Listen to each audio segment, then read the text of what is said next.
everybody, welcome back to my channel. I am Garima Singh signing in for today's video.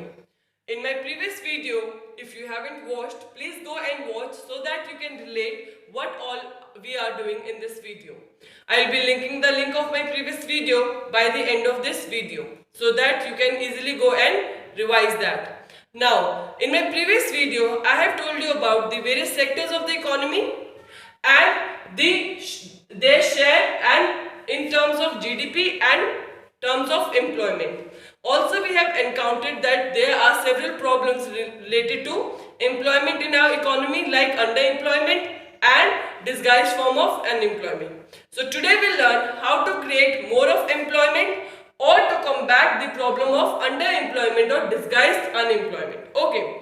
When I say underemployment, मतलब तुम्हारी qualification ज़्यादा है और जो तुम काम कर रहे हो वो तुम्हारी क्वालिफिकेशन के हिसाब से कम है वो काम. Okay, this will lead to the underemployment. And when I say disguised unemployment जैसे agriculture sector है. Okay, तो laborers because they do not have better opportunities, they go and engage themselves into the activities at their farm. Okay. तो वहां चाहे requirement 2 labour की है लेकिन कर रहे हैं 10 लेबर का. क्यों? क्योंकि just to avoid the situation of unemployment. Okay, but उनको ये नहीं पता this situation is leading to the hidden unemployment. Okay, उनको लग रहा है कि वो काम कर रहे हैं लेकिन वो काम एक्चुअली नहीं कर रहे. 2 जन का काम है, 10 कर रहे हैं.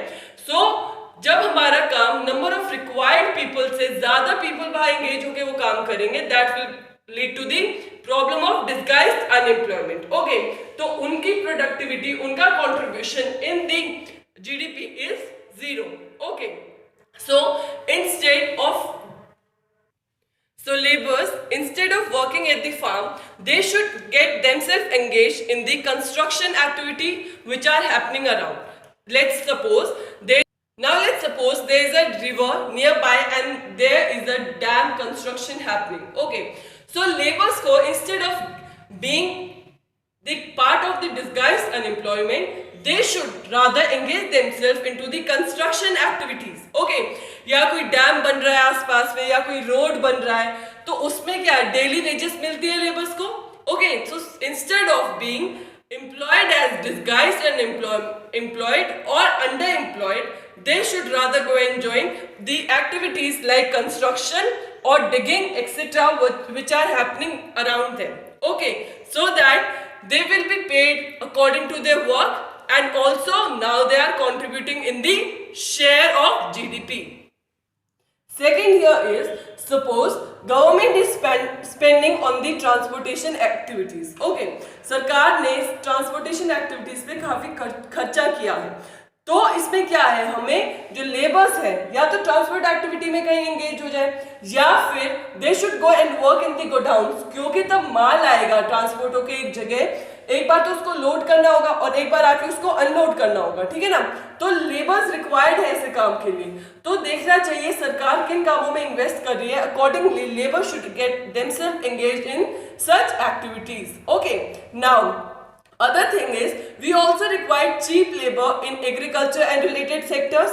So agriculture and related sectors में आएगा हमारी forestry, fishery, then horticulture etc. Okay, all these sectors require cheap labor. So instead of being employed as disguised unemployed or underemployed, they should rather go and work on daily wages. Okay, in this sector. Also, what is the requirement of the time? It is to promote the industries and services in semi-rural areas. जो semi-rural areas है उधर industries और services के concept ज़्यादा लेके आने चाहिए, ज़्यादा लोगों में awareness होनी चाहिए so that they also get their work. Okay, कुछ ना कुछ काम मिलेगा करने के लिए instead of being unemployed or underemployed in any kind of situation. Now, suppose the village is lying near the forest area. Okay, so farmers even can go and join these honey collection centers. जो शहद वगैरह इकट्ठा करते हैं forest में, तो वो वाले हनी कलेक्शन सेंटर्स भी तुम मतलब जो लेबर्स हैं वहां गांव के वो जाके उनको ज्वाइन कर सकते हैं. ओके, और हनी कलेक्शन सेंटर क्या करते हैं, हम फॉरेस्ट से पहले जाके हनी कलेक्ट करते हैं and then we go out and sell the wild honey. Okay, so ऐसे एक्टिविटीज में भी जो विलेजेस हमारे फॉरेस्ट एरिया के पास हैं वो अपने आप को ऐसे एक्टिविटीज में भी एंगेज कर सकते हैं and this is how the problem of underemployment और we can say we can create more of employment, okay, so that people are no more underemployed or are engaged in the disguised form of unemployment. Okay, so coming to the very important point, listen to it very carefully. This is the question which has been encountered in our examination very often. Okay, ऐसा ये वाला question आते ही आता है तो ध्यान से सुनना इसको. Now, central government in India has also played a vital role in creating more of employment. Okay, so the central government in 2005 came up with the law called right to work. Okay, ये right to work initially 200 district के अंदर लेके आए थे. It is also called NREGA 2005. Okay, NREGA means National Rural Employment Guarantee Act. Okay, so 2005 is the year when this act came. Now by 2008 this was extended to 30 more districts. Okay, now the aim, as the name suggests, national rural employment guarantee, मतलब central government का programme है rural areas में employment generate करने के लिए, ठीक है ना, क्योंकि वहां लोगों को एम्प्लॉयमेंट नहीं है, उनको काम दिलवाने के लिए एक स्कीम बनाई, एक प्रोग्राम बनाया सरकार ने. इसका एम क्या था, टू प्रोवाइड वर्क, किन लोगों को काम देना, to people who are able to work and are in need of work, जो काम करना चाहते हैं और जिनको काम की जरूरत है उनको काम मिलेगा for 100 days of employment. 100 days of employment guarantee की इस प्रोग्राम ने. I hope this is clear. Now let's see another category of sectors. As we have learned, the sectors are divided into 3 major sectors. Now the sectors are now also further divided into 2 categories, organized and unorganized. Okay, when I say organized sector, it means the government control is there. Organized मतलब कोई चीज organized manner में है, proper manner में है जैसे होने चाहिए, तो वो वाले सेक्टर को हम बोलेंगे ऑर्गेनाइज सेक्टर. इस सेक्टर के अंदर गवर्नमेंट का रोल रहेगा, गवर्नमेंट का कंट्रोल रहेगा. When I say unorganise sector, it means non government control. यहाँ गवर्नमेंट का कंट्रोल नहीं रहेगा. Now let's see one point of both these sides. Okay, now when I say organized sector के अंदर क्योंकि सरकार का कंट्रोल है, so they will follow rules and procedure. जितने भी rules and regulations है regarding the workplace, everything will be followed in this organized sector. Whereas unorganized sector में क्योंकि कंट्रोल नहीं है कुछ खास गवर्नमेंट का, तो यहाँ कौन सी यूनिट्स आएंगे, स्मॉल एंड स्कैटर्ड, छोटी छोटी और बिखरी हुई यूनिट जो एक प्रॉपर वे में अरेंज नहीं है, वो वाली यूनिट्स को हम कंसिडर करेंगे और यहाँ कोई प्रॉपर रूल्स एंड रेगुलेशन नहीं फॉलो किए जाएंगे.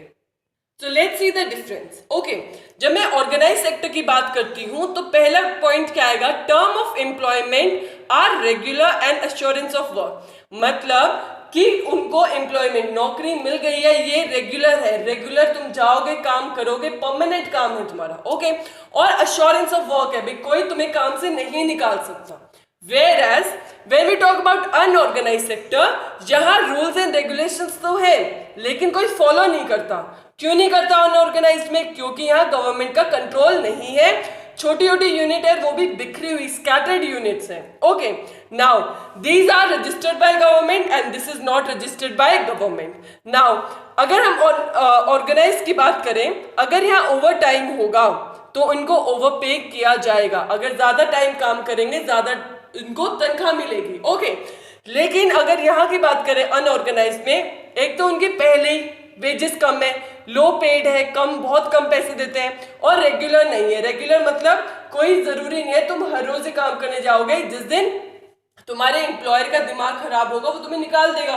ओके, और सो एम्प्लॉयमेंट इज नॉट सिक्योर, तो तुम्हारी नौकरी पक्की नहीं है. जब हम यहाँ बात करते हैं ओवर टाइम की, ओवर टाइम तो हम अनऑर्गेनाइज सेक्टर में करते हैं तो कोई ओवरपे नहीं किया जाता. When I talk about organized sector, organized में पेड लीव है. अगर मुझे छुट्टी पे जाना है या मेरी छुट्टियां चल रही हैं, अगर मैं ऑर्गेनाइज सेक्टर में हूं तब भी मुझे तनख्वाह आएगी, अपनी प्रोविडेंट फंड वगैरह है यहाँ पे। ओके, या हम रूल्स एंड रेगुलेशन फॉलो करते हैं जैसे minimum wages act, factory act, भाई कितने काम का कितना देना है, क्योंकि यहाँ सरकार की इन्वॉल्वमेंट है तो सरकार की सारी पॉलिसीज फॉलो करते हैं। लेकिन जब मैं अनऑर्गेनाइज सेक्टर की बात करती हूँ तो यहाँ अगर मैं कोई काम नहीं कर रही हूँ तो मुझे निकाल दिया जाएगा। ओके, मुझे कोई पेड लीव नहीं मिलेगी, अगर मैं छुट्टी पे हूँ तो मुझे तनख्वाह नहीं मिलेगी उस दिन की। अगर मेरा एम्प्लॉयर जिसने मुझे काम पे रखा है अगर वो मेरे से नाराज हो जाए तो इमीडिएटली ही ask me to leave. Okay, तो इस अनऑर्गेनाइज सेक्टर में कौन से लोग आएंगे?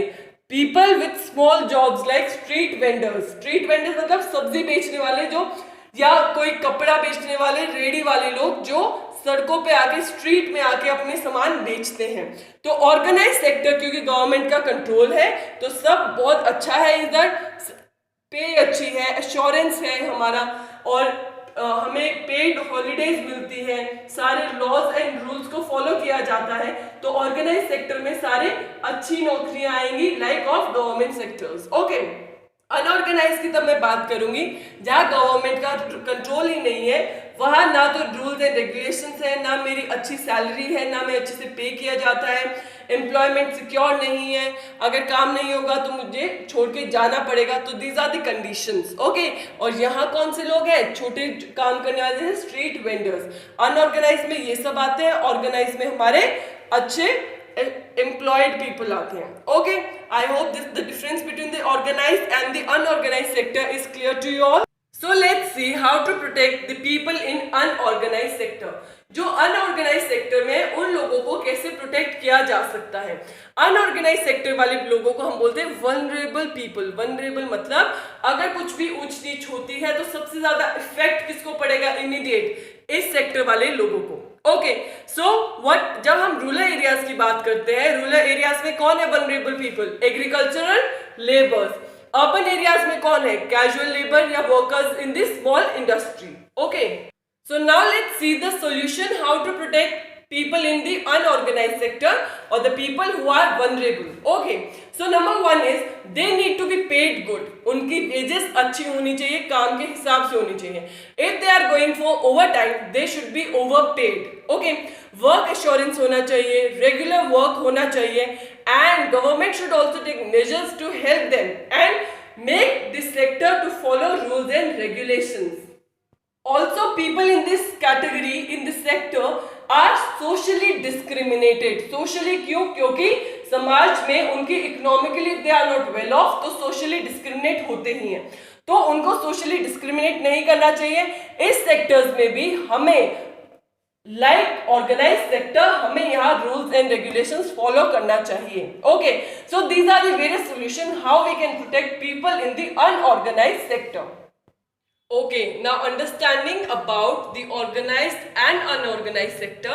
जब हम अब आगे बात करेंगे सेक्टर्स की, तो sectors can be divided on the basis of भाई किसका सेक्टर है, कौन मेजर रोल यहाँ प्ले करेगा और कौन है जो हमें सर्विसेज प्रोवाइड करेगा। इस बेसिस पे जब हम सेक्टर्स को डिवाइड करते हैं, which means when we divide sectors on the basis of who owns the asset और delivers this service. So we divide the sectors into two parts, private and public. Okay. जैसे नाम से पता चलता है private. Private means the individual or the any private company will come into the scene. जब यहाँ कोई इंडिविजुअल या कोई प्राइवेट लोगों की कोई कंपनी है, खुद की कंपनी है, उसको हम प्राइवेट बोलेंगे, प्राइवेट सेक्टर। जब हम बोलेंगे कि ये गवर्नमेंट ओन्ड सेक्टर है, जहां सरकार का रोल है, सरकार की इंटरफेरेंस है, उसको हम बोलेंगे पब्लिक सेक्टर। ओके, एग्जाम्पल जैसे Tata iron and steel company limited है, रिलायंस है, ये सब क्या है? This is private companies. Okay, so this will come under private sector.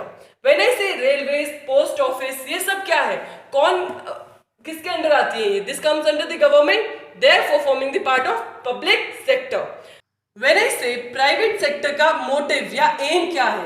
Private है तो किस लिए आएंगे? इनका एम होगा प्रॉफिट। भाई ज्यादा से ज्यादा पैसे कैसे कमाए जाए। लेकिन जब हम पब्लिक सेक्टर की बात करेंगे, पब्लिक सेक्टर का मोटिव या एम क्या है? सोशल वेलफेयर, लोगों का भला कैसे होगा। ओके, यहाँ प्रॉफिट नहीं सोचेंगे हम। फिर कॉस्ट की बात करेंगे, जो सर्विसेज हैं उनकी कॉस्ट क्या रहेगी। प्राइवेट वाले तो they charge really high, reasonable नहीं होते उनके कॉस्ट, क्योंकि उनको क्या कमाना है? प्रॉफिट। लेकिन जो हमारा पब्लिक सेक्टर है, इनकी सर्विसेज की कॉस्ट इज रीजनेबल, सबके लिए बनी है, क्योंकि इनका एम क्या है? Social welfare. Okay, example private का क्या है भाई? एक प्राइवेट इंडस्ट्री सेटअप कर ली जिसकी डिमांड ज्यादा है, कल को अच्छे हाई कॉम्पिटिटिव प्राइस पे बेच रहे हैं तो उनको प्रॉफिट ज्यादा होगा। लेकिन जब हम पब्लिक सेक्टर की बात करेंगे, पब्लिक सेक्टर में एग्जांपल क्या आएंगे? कंस्ट्रक्शन ऑफ रोड हो रही है, हॉस्पिटल्स बिल्डअप किए गए हैं, स्कूल्स आए हैं, तो ये सब क्यों है? ताकि लोगों का भला हो सके, लोगों का सोशल वेलफेयर हो सके।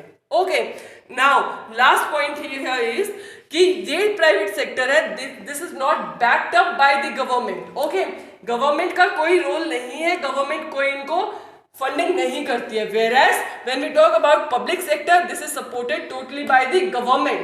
Okay guys, this is it for our chapter number 2, which is all about sectors of economy. Now it's time to turn up your brain.